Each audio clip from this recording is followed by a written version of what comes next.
Olá, queridos catequistas, paz e bem. Nós vamos para a nossa segunda aula sobre o querigma. Então, nós vamos hoje refletir um pouco, sobre o querigma e as primeiras comunidades cristãs. Agora, nós, nesse itinerário querigmático, digamos assim, nós vamos aprender com as primeiras comunidades que aprenderam com Jesus Cristo. Então, nós vamos ver, nas passagens bíblicas aí, como que eles aprenderam com Jesus Cristo, como que isso aconteceu. No encontro passado, nós falávamos da ação do Espírito Santo, que é essa abertura para a ação do Espírito Santo, que vai fazer com que os discípulos entendam a vocação deles, para que eles vieram, para que eles foram escolhidos e de que forma eles podem anunciar o querigma, o primeiro anúncio, a pessoa de Jesus Cristo, a mensagem salvífica. E agora nós vamos perceber isso nas primeiras comunidades cristãs. Então vamos lá. Quando Jesus estava com os seus discípulos, ensinando cada um deles a transmitir a mensagem do reino, uma das exortações que Jesus fala é o seguinte: ide por todo o mundo e pregai o evangelho a toda criatura. Marcos, capítulo 16, versículo 15. Se nós olharmos mais uma vez para o Pentecostes, aí vamos refletir agora sobre o domingo de Pentecostes, nós vamos perceber que com a vinda do Espírito Santo, os discípulos têm a força necessária para ir por todo o mundo e pregar o Evangelho. Essa abertura à ação do Espírito Santo é que faz com que os discípulos tenham força para pregar e anunciar o reino de Deus. E agora nós vamos ver o querigma na missão da igreja. Se nós olharmos para a história da igreja ao longo dos vários séculos, nós vamos perceber que ela sempre tem buscado a cumprir o mandato de Cristo. Na Evangelii Nuntiandi, vai dizer o seguinte, a evangelização é a missão essencial da igreja. A evangelização é a missão essencial da igreja. Desta forma, essa ação é constituída pela graça e ação do Espírito Santo. Isso faz parte de sua identidade. Anunciar o Evangelho, anunciar a pessoa de Jesus Cristo, anunciar o querigma é parte da identidade da igreja. E aí, essa exortação apostólica, ela diz o seguinte: a igreja existe para evangelizar, fazer conhecer a mensagem salvífica de Deus. A igreja existe para anunciar a boa nova de Deus, para anunciar o desejo de Deus para com os seus filhos. É isso que é isso que a igreja existe. E na exortação apostólica Evangelii Nuntiandi, vai colocar isso de maneira muito clara e muito sintetizada, Continuando. A vivência do querigma nas primeiras comunidades. Nas primeiras comunidades, a vivência querigmática era muito forte. Nós vejamos, então, nos Atos dos Apóstolos, capítulo 4, se você tiver aí sua Bíblia em mãos, versículo 20, Não podemos deixar de falar das coisas que temos visto e ouvido.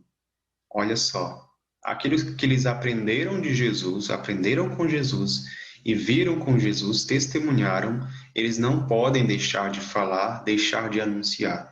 E lá em João 1, capítulo 1, versículo do 1 ao 4, diz o seguinte: desta forma convidam todos os homens de todos os tempos a entrarem na alegria da sua comunhão com Cristo.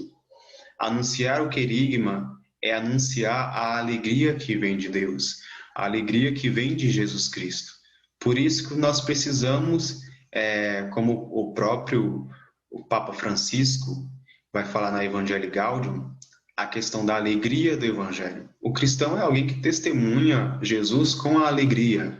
O anúncio querigmático é o anúncio da alegria e nós precisamos ser alegres, né? O cristão é alguém alegre, porque entendeu o sentido da sua vida, o sentido da sua vocação, e precisa testemunhar isso com ânimo, com garra, com força, com alegria.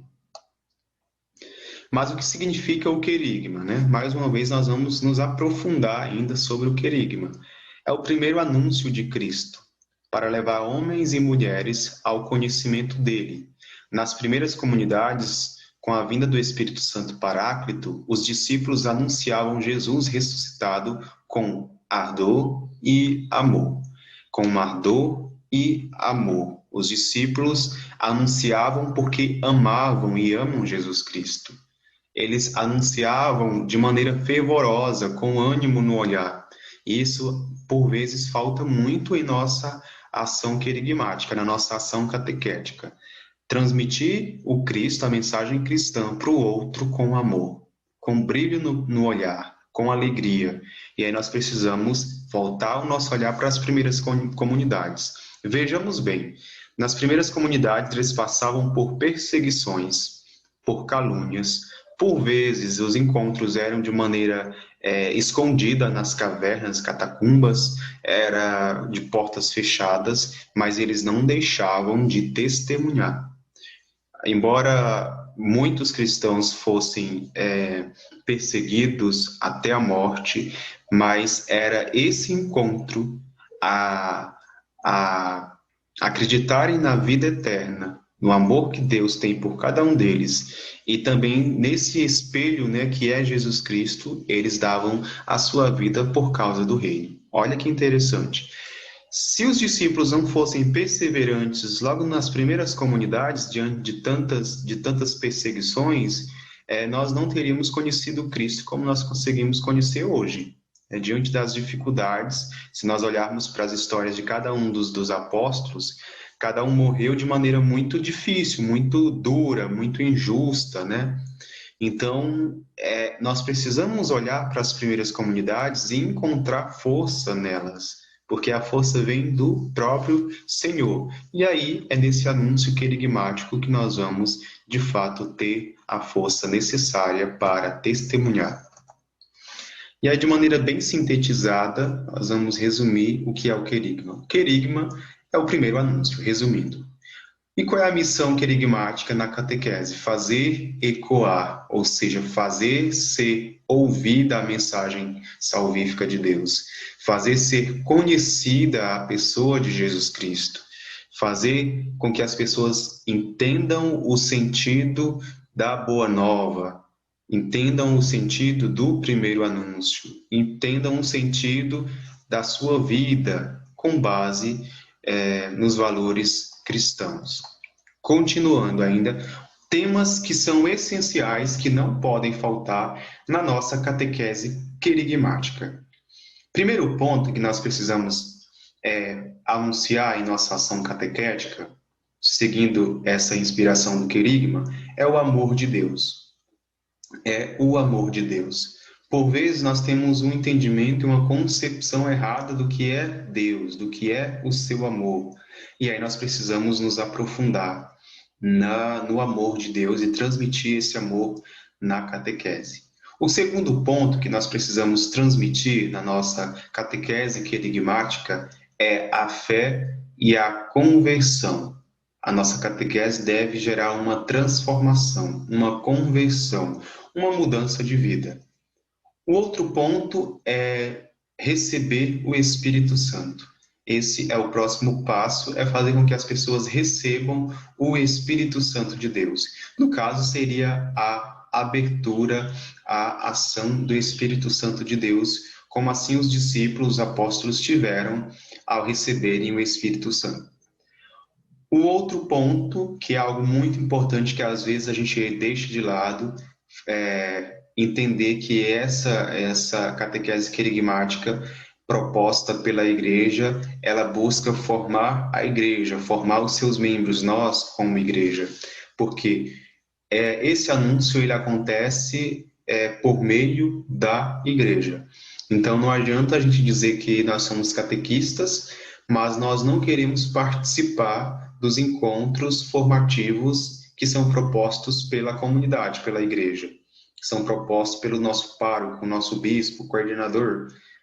Então, a gente vai contrário àquilo que a gente testemunha, a nossa vocação, aquilo que nós abraçamos. Então, nós precisamos deixar ser formados por aquilo que ensina a igreja, de modo que a igreja vai nos formar e nós seremos, de fato, semelhantes à igreja de Cristo, né? Então, nós temos que dar essa abertura para nos aprofundar naquilo que nós transmitimos. Nós não somos catequistas sozinhos de maneira isolada. Nós somos catequistas em comunhão. Nas primeiras comunidades, era muito claro, né? A Boa Nova era anunciar Jesus, o Salvador, sua morte, sua ressurreição e sua glorificação. Os apóstolos fizeram isso muito bem. Esse anúncio levava-os à adesão a Cristo. Além disso, as primeiras comunidades tornavam presente a salvação. Eles faziam da sua vida um testemunho. Eles anunciavam o Cristo que eles encontraram, o Cristo ressuscitado e o desejo que parte do coração de Cristo para com os seus filhos, de modo que as primeiras comunidades tornavam presentes a salvação do Senhor. Por isso que, diante das dificuldades, das perseguições das primeiras comunidades, eles entendiam que a vida não se encerrava apenas ali. Eles olhavam para os sofrimentos de Cristo, para a paixão de Cristo, e tinham certeza que a ressurreição estava por vir por meio daquele que morreu e deu a vida por cada um de nós, que era o próprio Senhor que estava vivo no meio deles. E nós precisamos também ter essa certeza. As dificuldades, a vida do cristão não é uma vida fácil, mas o nosso coração anseia o céu. Mas para que isso aconteça, nós precisamos testemunhar, nós precisamos abrir o nosso coração para a graça do Senhor. Aí, as 5 metas, né, do anúncio querigmático. Nós vamos agora entender qual o objetivo do anúncio querigmático. Primeiro ponto, a salvação dos homens, de homens e mulheres. A fé e a conversão, essa mudança de vida, termos uma mentalidade e atitudes cristãs. O terceiro ponto, né, a abertura passa para a ação do Espírito Santo. O quarto ponto é a adesão a Jesus, Salvador e Redentor dos homens, aderir a Cristo, abraçar a Cristo. O quinto ponto, a igreja, como sendo a luz dos povos e sacramento de Jesus. Essa igreja católica apostólica romana, que é a igreja fundada pelo próprio Senhor como instrumento de salvação e de purificação do gênero humano. Por isso que nós precisamos estar sempre em comunhão com a igreja, porque a igreja é o corpo místico de Cristo. A igreja é o corpo de Cristo e nós somos esses membros deste corpo. A igreja é a luz no meio das trevas deste mundo. Exercício para vocês responderem aí na caixinha de comentários. 2 questões apenas. Você costuma se espelhar na catequese das primeiras comunidades? Você conhece a catequese das primeiras comunidades, as dificuldades que eles passaram, e a partir daí você introduz isso na sua vida, usando dessas comunidades como um testemunho de vida para você? Você vai responder se sim ou não. Sim, porque é nas dificuldades das primeiras comunidades, nas dificuldades atuais que eu encontro força. Vai explicar. Se não, você fala, não conhecia e tá.